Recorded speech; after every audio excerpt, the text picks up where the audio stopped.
మే నెల 20వ తేదీ ఎడారిలో సెలయేర్లు. తండ్రి నాకు అనుగ్రహించిన గిన్నెలోనిది నేను త్రాగకుందునా? యోహాను సువార్త 18వ అధ్యాయము 11వ వచనము. ఒక చిత్రకారుడు తాను చిత్రిస్తున్న పటం గురించి ఎంత శ్రద్ధ తీసుకుని చిత్రిస్తాడో అంతకంటే ఎన్నో వేల రెట్లు ఎక్కువగా దేవుడు మన జీవితాలను లక్ష్య పెడుతూ ఉంటాడు. ఆయన తన కుంచెతో ఎన్నో దుఃఖాలను మన జీవిత చిత్రంపై గీస్తుంటాడు. ఎన్నో పరిస్థితుల రంగుల్ని పులుముతుంటాడు. ఈ విధంగా తన దృష్టిలో అత్యున్నతమైన అతి మనోహరమైన చిత్రంగా తీర్చిదిద్దుతాడు. ఆయన ఇస్తున్న చేదును సౌమ్యమైన భక్తి ప్రవర్తులతో మనం జీర్ణం చేసుకోగలగాలి.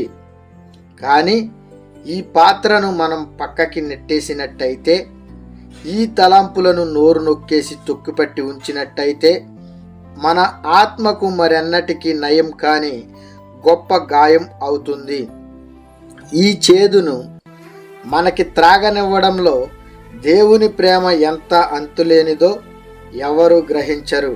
కానీ మన ఆత్మక్షేమం కోసం మనం తప్పకుండా తాగవలసిన ఈ చేదును మన ఆత్మ మాంద్యంలో మత్తులో ప్రక్కకి నెట్టేస్తాం.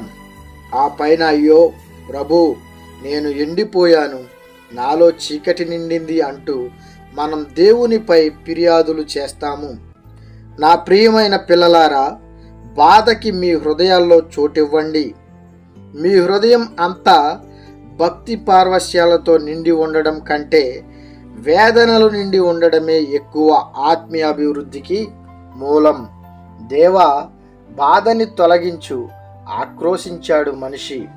నువ్వు చేసిన ప్రపంచాన్ని చీకటి అలుముకుంది, గుండెని గొలుసులతో కట్టి రెక్కల్ని నేలకి బిగపట్టి నొక్కిపట్టాయి.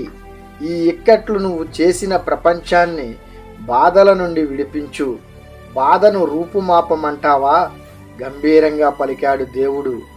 ఓర్చుకుని శక్తి నొందే అవకాశాన్ని తీసేయమంటావా?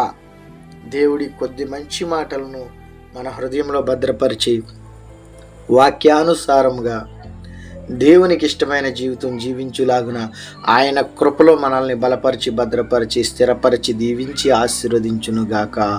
ఆమెన్.